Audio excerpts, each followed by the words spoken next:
My mother demanded I give up my dream job to take care of my spoiled younger sister. Instead, I quietly booked a one-way ticket to my new life, and left behind a letter that read, the text message from Mom lit up my phone screen at exactly 2:47 a.m. Come home immediately. Your sister needs you. I stared at those words until they burned into my retinas, my hands shaking with a familiar mixture of rage and resignation. My name is Adeline, and I've spent 25 years being the responsible one, the reliable one, the one who always comes running when called. Tonight was supposed to be different. Tonight I was celebrating landing my dream job, senior marketing director at one of New York's top agencies. Don't let her ruin this for you, Natasha said, sliding another glass of champagne across the table. We were the last ones left at the bar, our earlier celebration with colleagues having dwindled down to just us two. You've worked too hard for this. I took a long sip, letting the bubbles fizz against my tongue. You don't understand. Willow's probably having another crisis. Last time it was because she couldn't decide which luxury apartment to rent with Dad's money. Before that it was because her boyfriend dumped her for being too high maintenance. And your mother expects you to drop everything and fix it. Natasha's voice dripped with disapproval. That's what I do. That's what I've always done. I pulled up my mother's contact information, thumb hovering over the call button. Don't. Natasha grabbed my phone. At least wait until morning. But I knew better. The calls would keep coming and Mom's voice would get increasingly desperate until I gave in. I dialed her number. Finally, Mom's voice crackled through the speaker. Where have you been? Your sister's company is downsizing, and she might lose her entry-level position. She's devastated. I pressed my fingers against my temple. Mom, it's the middle of the night. What do you expect me to do about it right now? You need to come home and help her find a new job. And while you're at it, she needs help with her apartment hunting. The lease is up next month, and you know how overwhelmed she gets with paperwork. Mom, I can't. I just accepted a position in New York. I start in 3 weeks. The silence on the other end was deafening. When she spoke again, her voice was ice cold. You're choosing a job over your family. It's not just a job, Mom. It's my career, my future. I've worked years for this opportunity. Your sister needs you here. Family comes first, Adeline, always. She paused, and I could practically see her pursing her lips in disappointment. Besides, there are plenty of marketing jobs in Chicago. You can find something local. I caught Natasha's eye across the table. She was shaking her head vigorously. No, Mom, I'm not coming back, not this time. Then you leave me no choice. Mom's voice hardened. Either you come home and help your sister, or you can consider yourself no longer part of this family. The words hit me like a physical blow. Are you seriously giving me an ultimatum? I'm being realistic. Your father and I have supported you through college, helped you with your first apartment, and this is how you repay us. By abandoning your sister when she needs you most. I wanted to scream. To remind her that I'd worked 3 jobs through college while Willow got a free ride. That I'd paid back every penny they'd helped me with, while my sisters still lived off their credit cards at 22. Instead, I said quietly, I'll think about it, and hung up. Natasha reached across the table and squeezed my hand. You know what you have to do, right? I nodded slowly, a plan forming in my mind. I'm not going back, but I'm also not going to fight about it. What do you mean? I pulled out my laptop, the champagne forgotten. I'm booking a one-way ticket to New York for tomorrow. No arguments. No dramatic showdown. I'll leave them a letter explaining everything. Holy shit, Natasha whispered. You're really doing it. Watch me. My fingers flew across the keyboard as I booked the flight. 25 years of being the family doormat ends tonight. As I confirmed the purchase, my phone buzzed again. A text from Willow. Addie, please come home. I don't know what I'll do without you. For the first time in my life, I didn't respond. Instead, I opened a new document and began typing. Dear Mom, Dad, and Willow. The words flowed easily now, years of suppressed feelings finally finding their way onto the page. Tomorrow, they'd wake up to find me gone. Tomorrow, they'd finally have to face the consequences of their actions. Tomorrow, my new life would begin. But tonight, I had a letter to write. The sun hadn't risen yet when I finished the letter. My hands were trembling as I sealed the envelope. My entire life's frustrations condensed into 3 pages of brutal honesty. Read it, I told Natasha, who'd stayed with me through the night. Tell me if it's too harsh. She unfolded the pages and began reading aloud. Dear Mom, Dad, and Willow, by the time you read this, I'll be on my way to New York. I know this isn't how you wanted things to go, but I can't keep setting myself on fire to keep others warm. Mom, you've always said family comes first, but you never meant the whole family, just Willow. When I worked 3 jobs in college, you called me selfish for not having time to help her with her homework. When I got my first promotion, you dismissed it because Willow was having boy troubles that apparently needed my immediate attention. Dad, your silence has been just as damaging as Mom's demands. You watched me struggle, watched me sacrifice everything for Willow, and never once stood up for me. Your passive acceptance of this dynamic made you complicit. And Willow, I love you, but you're 22 years old. It's time to grow up. Your problems aren't emergencies that require everyone else to drop their lives. Your inability to handle basic adult responsibilities isn't cute anymore. It's exhausting. I'm not doing this to hurt any of you. I'm doing this because for the first time in my life, I'm choosing myself. I've accepted the position in New York. I've signed a lease on an apartment. I'm starting fresh. Don't try to guilt me into coming back. Don't try to manipulate me with threats of cutting me off. I've been independent since I was 18. Nothing will change except that I'll finally be free to live my own life. If you want to have a relationship with me moving forward, it needs to be on equal terms. No more expectations that I'll drop everything for Willow. No more guilt trips, no more ultimatums. I hope someday you'll understand. Love, Adeline. Natasha looked up from the letter, her eyes wide. Holy shit, Adeline, this is perfect. I zipped up my suitcase already packed with the essentials. Everything else would be shipped later. You don't think it's too much? It's exactly enough. She helped me carry my bags to her car. Are you sure you don't want me to drive you to the airport? No. I'll take an Uber. You've done more than enough staying up with me all night. The drive to my parents' house was surreal in the pre-dawn darkness. Natasha pulled up a block away, keeping the headlights off. I slipped out with a letter in hand. Our family home looked peaceful, almost mockingly so. The garden Mom meticulously maintained, the porch swing where Willow spent hours on her phone, Dad's perfectly washed car in the driveway. Everything exactly as it had always been. I placed the letter on the kitchen counter where Mom would find it during her morning coffee routine. My hand lingered on the envelope for a moment before I forced myself to turn away. My phone vibrated. Another text from Willow. Addie, why aren't you answering? Mom's really upset. I switched off my phone. The Uber was waiting when I returned to Natasha's car. She hugged me tight, whispering, "You're doing the right thing. Call me when you land." At the airport, everything moved in a blur. Security, coffee, waiting at the gate. It wasn't until I was buckled into my seat that reality hit me full force. Would you like something to drink?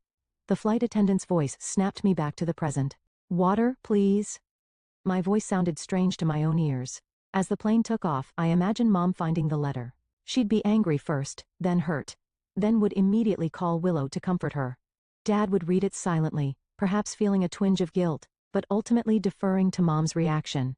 And Willow, I pictured her face crumpling as she realized her safety net was gone. Part of me ached for her, but a stronger part felt an overwhelming sense of relief.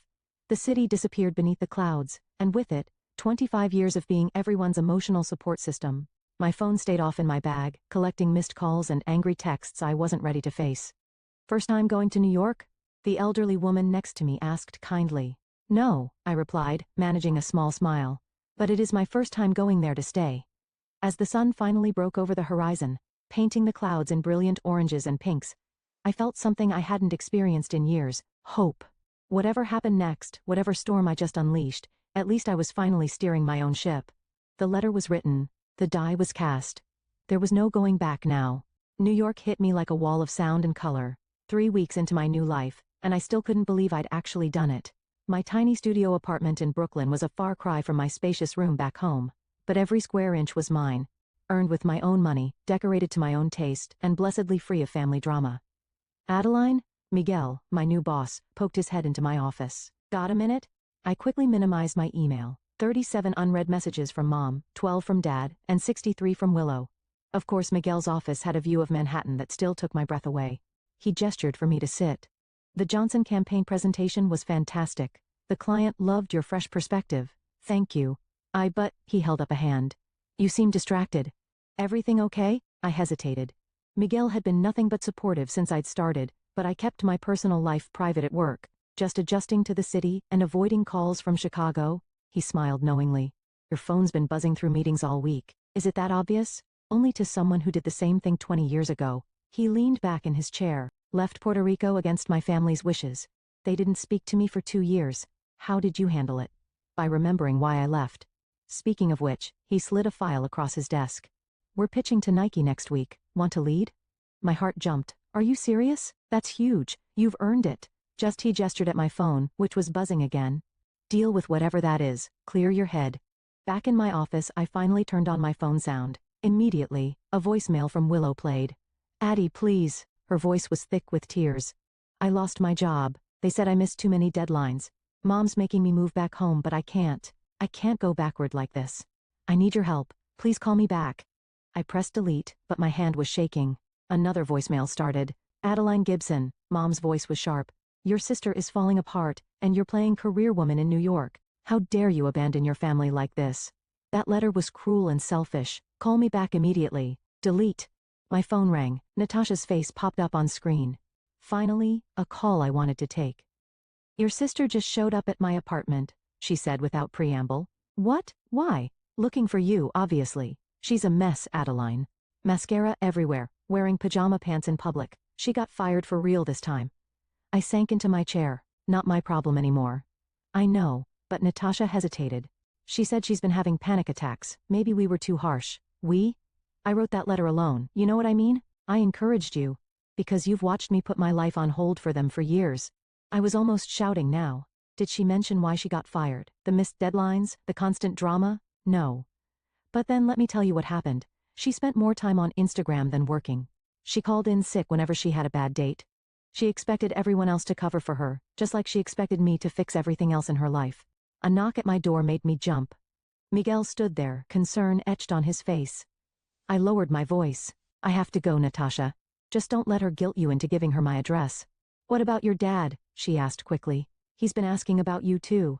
Dad had 25 years to stand up for me. His guilt is not my responsibility either. I hung up and turned to Miguel. I'm sorry about that. He sat down across from me. You know, when I left home, I thought I was just running away. Took me years to realize I was actually running towards something better. Did your family ever understand? Eventually, but only after I stopped trying to make them understand. He tapped the Nike file. Sometimes the best revenge is success. My phone buzzed again. A text from Willow. Found out you're working at Marshall & Brooks. Guess family means nothing compared to a corner office. I showed Miguel the message. She's trying to track me down. Want my advice? Focus on the Nike pitch. Pour everything into it. Success is the best boundary. It shows them you're thriving without them. I straightened my spine. You're right. Can I see the brief again? As I immersed myself in work, my phone kept buzzing with messages from home. But for the first time, the guilt was overshadowed by something stronger, determination. Let them panic. Let them feel what it's like to handle their own problems. I had a presentation to nail. The Nike pitch was a success, but I barely had time to celebrate before Natasha's urgent call came through. Your mom showed up at my workplace today, she said, her voice tight with anxiety. She's getting desperate, Adeline. I was walking home from the subway, the city's evening buzz surrounding me. What did she want? What do you think? She's trying to guilt me into revealing your address. But that's not the worst part. Natasha paused. Willow's really spiraling. She totaled her car last week. I stopped walking. What? Was she hurt? No. Just her pride. And Dad's credit card. She was texting while driving. But here's the thing. Your parents refused to buy her a new one. Seriously. I leaned against a building processing this. Mom and Dad actually said no to Willow. Apparently, they can't afford it. Your dad's business isn't doing well. And with Willow moving back home, my phone beeped. Another incoming call. Mom, I have to go, Natasha. Thanks for letting me know. I answered Mom's call, bracing myself. Hello? Finally. Her voice was different, less commanding, more strained. Adeline, we need to talk about what you've done to this family. What I've done? I laughed incredulously. I made a career choice, Mom. I'm not the one who gave ultimatums. Your sister is falling apart. She's had to move back home. She can't find a job, and now she's having anxiety attacks. Is that what you wanted? I clutched my phone tighter. What I wanted was to live my own life without being Willow's permanent backup plan. She's your sister, and I'm your daughter. My voice echoed off the buildings, turning heads of passing strangers. But you never worried about my anxiety, did you? When I was working 3 jobs in college, when I had to cancel my own plans constantly to rescue Willow. A long silence followed. When Mom spoke again, her voice was quieter. We need you to come home just for a little while. Help her get back on her feet. No. Adeline, please, your father's business is struggling. We can't support her like we used to. So now that you can't enable her anymore, you want me to step in? I started walking again, faster now. That's not happening, Mom. You're being selfish. No. I'm being successful. I just landed the biggest account of my career. I have my own place, my own life. For the first time, I'm putting myself first, and it's working. Another silence. Then, your father wants to speak with you. Dad's voice came through, hesitant as always. Princess, we miss you. My steps faltered. Dad hadn't called me princess since I was little. Dad, I know we messed up. I know I should have done more, said Moore. Then why didn't you? It was easier not to rock the boat, but seeing what it's done to you, to all of us. He sighed heavily. Willow needs to learn to stand on her own feet. We see that now, but she doesn't know how. That's not my responsibility. No, it's ours. We failed both of you in different ways. His voice cracked. Just don't cut us off completely. Please. I reached my apartment building, fumbling for my keys.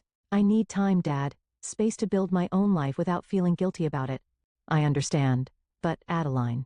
Yes? I'm proud of you for being strong enough to leave, for succeeding. I should have said that years ago. Tears pricked at my eyes. Thanks, Dad. After hanging up, I sat on my building stoop, letting the city noise wash over me. My phone buzzed with a text from Willow. Everyone's mad at me, and it's all your fault. I hate you. Minutes later, another. I'm sorry, I don't hate you. I just don't know how to do this without you. I started typing, deleted it, started again. Finally, you'll figure it out. You're stronger than you think. Then I turned off my phone and went upstairs to my apartment. On my desk, the Nike contract sat waiting for my signature, my first major client as lead director. Next to it was a framed photo Natasha had taken the night before I left, my face glowing with determination and champagne. That girl in the photo had been terrified, but did it anyway. She deserved my focus now, not the endless drama back home. My laptop pinged with an email from Miguel. Nike loves your ideas. Dinner tomorrow to celebrate. I smiled and replied, yes. Let Willow figure out her own life for once. Let Mom and Dad deal with the consequences of their choices. I had a celebration to plan. The knock on my apartment door came at 11 p.m. on a Tuesday. I wasn't expecting anyone, and my heart nearly stopped when I looked through the peephole. Willow stood there, mascara streaked down her face, clutching a designer suitcase that probably cost more than my rent. I know you're in there, she called out. Your light's on. I took a deep breath and opened the door. How did you find my address?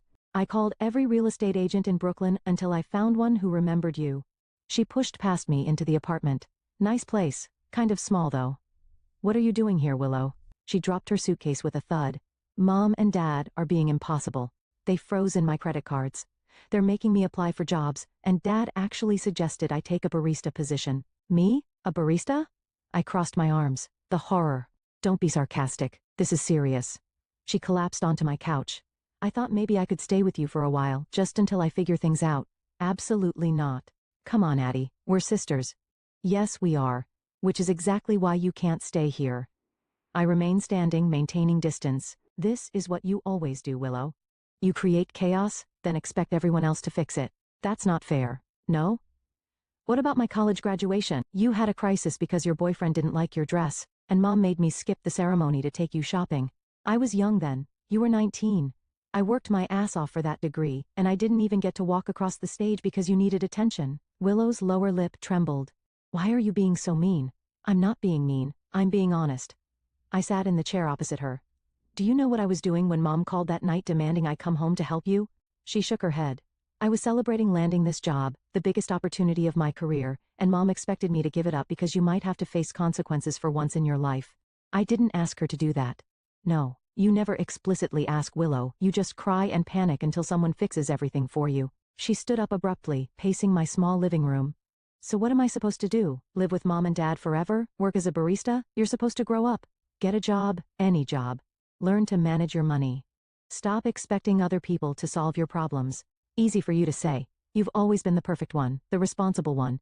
Because I had to be. My voice rose. Do you think I wanted to work 3 jobs in college? To miss out on parties and dating because I was too busy being your backup plan? Willow stopped pacing, her face crumpling. I didn't realize. No, you didn't. Because you never had to think about anyone but yourself. My phone buzzed. A text from Miguel about tomorrow's meeting. The real world, my new life, calling.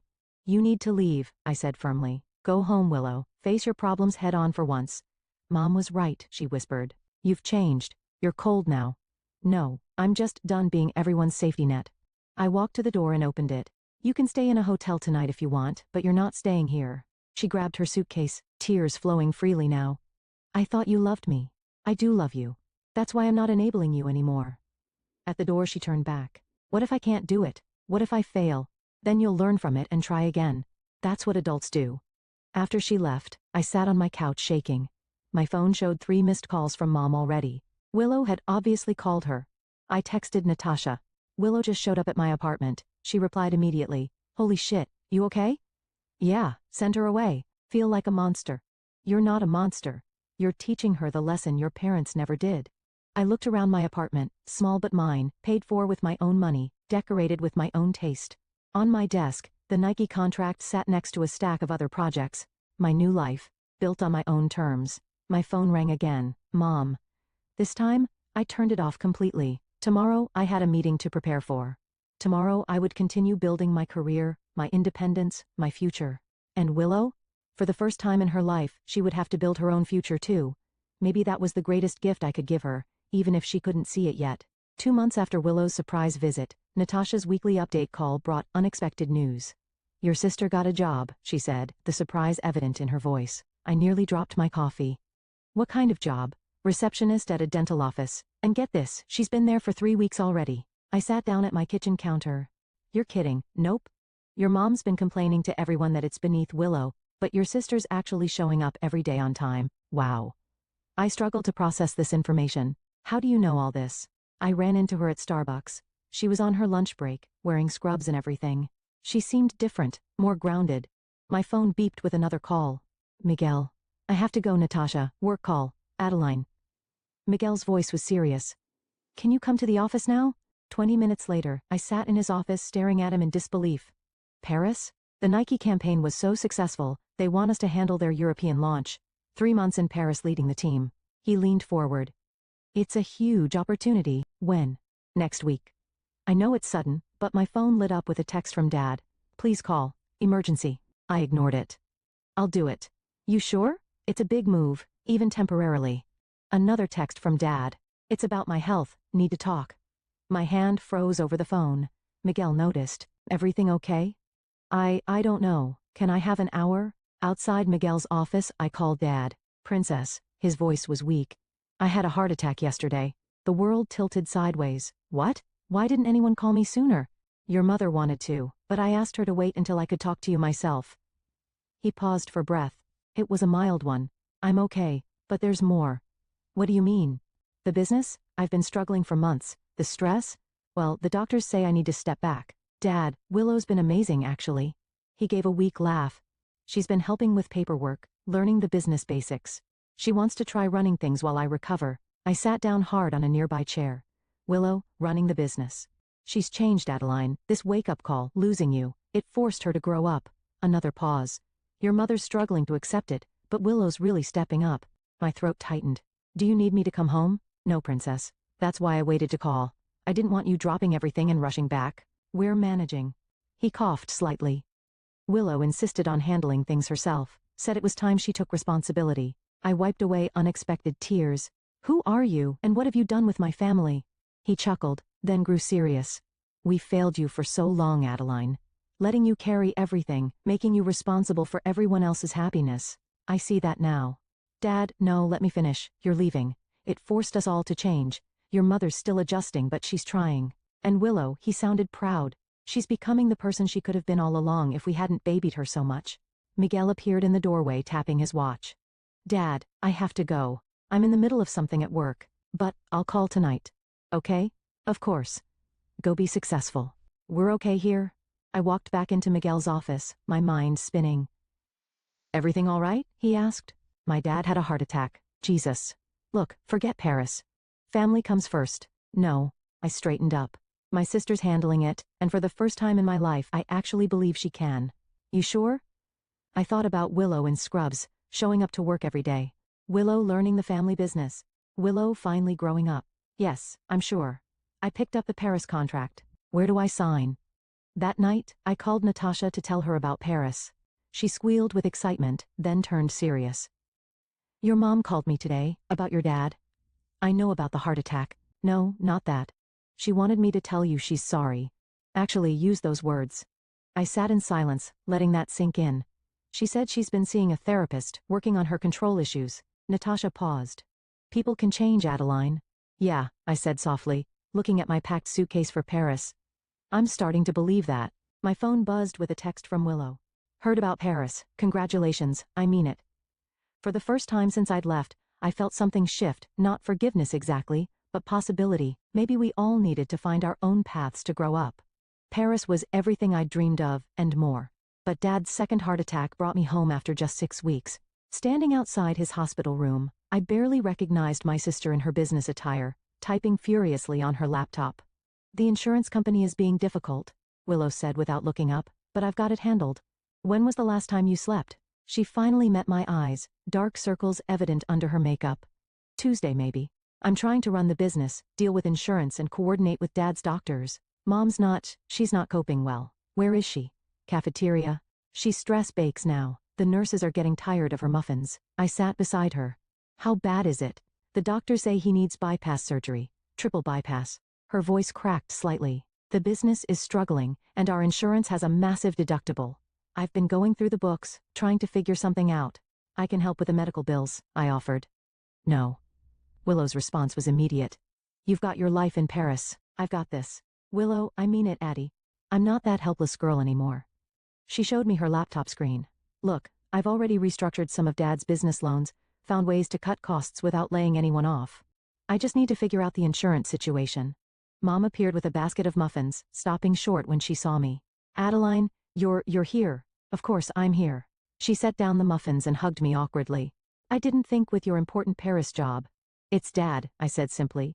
Tears filled her eyes. I'm sorry for everything. I know it's too late, but Mom, Willow interrupted. The doctor's here. The surgeon explained the procedure, risks, and recovery time. Mom started crying again. Willow took notes on her laptop. I watched them both, feeling like I'd stepped into an alternate universe. The surgery is scheduled for tomorrow morning, the doctor concluded. Any questions? The insurance, Willow began, is approved, a familiar voice said behind us. We turned to see Miguel standing there, looking out of place in his designer suit. What are you doing here? I asked. Handling the insurance situation. He handed Willow some papers. The company's international health coverage extends to immediate family of employees on overseas assignments. I had them backdated to when you accepted the Paris position. Willow scanned the documents, her hands shaking. This covers everything. The surgery, the recovery, all of it. Miguel, I started, but he held up his hand. The Paris team can handle things for a few more weeks. Take care of your family. After he left, Mom turned to me. He seems nice. He's my boss, Mom. A boss who flew from Paris to help with your father's insurance. She raised an eyebrow. People don't do that for just employees. Can we focus? Willow was back to her laptop. We need to prepare for Dad's recovery.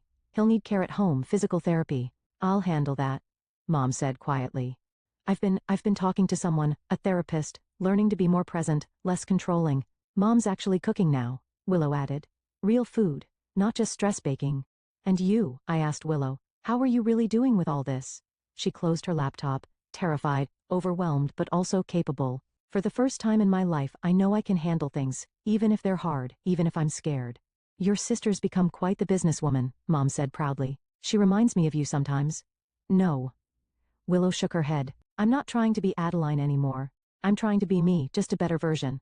Dad was awake when we entered his room. My girls, he smiled weakly. All 3 of you together. The surgery's approved, Willow told him. Everything's arranged. Never doubted you for a minute, sweetheart. He turned to me. Paris treating you well. It can wait, I said. Family comes first. Mom flinched at her own words being turned around, but Dad just smiled. No, princess. Family comes first doesn't mean sacrificing yourself. It means supporting each other while everyone grows. He squeezed my hand. Go back to Paris after the surgery. We've got this covered. Looking at Willow's quiet confidence, Mom's softened edges, and Dad's proud smile, I realized he was right. This wasn't the family I'd fled from months ago. We'd all changed, grown, learned to stand on our own and support each other in healthier ways. Okay, I agreed, but I'm staying until you're recovered from surgery. Deal, Willow said. Now, let's talk about your marketing expertise. The business could use some fresh ideas. We spent the night planning, talking, and actually listening to each other. It wasn't perfect, but it was progress, and sometimes, that's enough. Welcome to Gibson and Gibson Marketing. Willow greeted me at the door of Dad's renovated office building. What do you think? I stared at the modern glass entrance, the sleek new logo, and the bustling employees visible through the windows. I barely recognize it. Wait until you see inside. She led me through, proudly pointing out changes. We've doubled our client base since implementing your marketing strategies. Dad mostly works from home now, but he comes in for the big meetings. And Mom started her own catering business. Turns out all that stress baking had a silver lining. Willow laughed. She's actually really good at it. In the main conference room, Dad sat at the head of the table, looking healthier than I'd seen him in years. There's my Paris director, Not anymore, I corrected, hugging him. New York's home base now, Paris is just a quarterly visit. Speaking of New York, Willow pulled out a folder. I have a proposal for you. Oh, we want to open a New York branch. Dad and I talked about it, and she took a deep breath. We'd like you to run it. I blinked. What? As an equal partner, Dad added, your sister's ideas and your marketing expertise, you'd be unstoppable. I already have a job. Miguel thought you might say that. Willow smiled knowingly. Miguel, who do you think approached us about a potential merger? Dad's eyes twinkled. Marshall and Brooks's New York office, merging with Gibson and Gibson. You'd head the combined operation. I sat down hard. You've been talking to Miguel for months.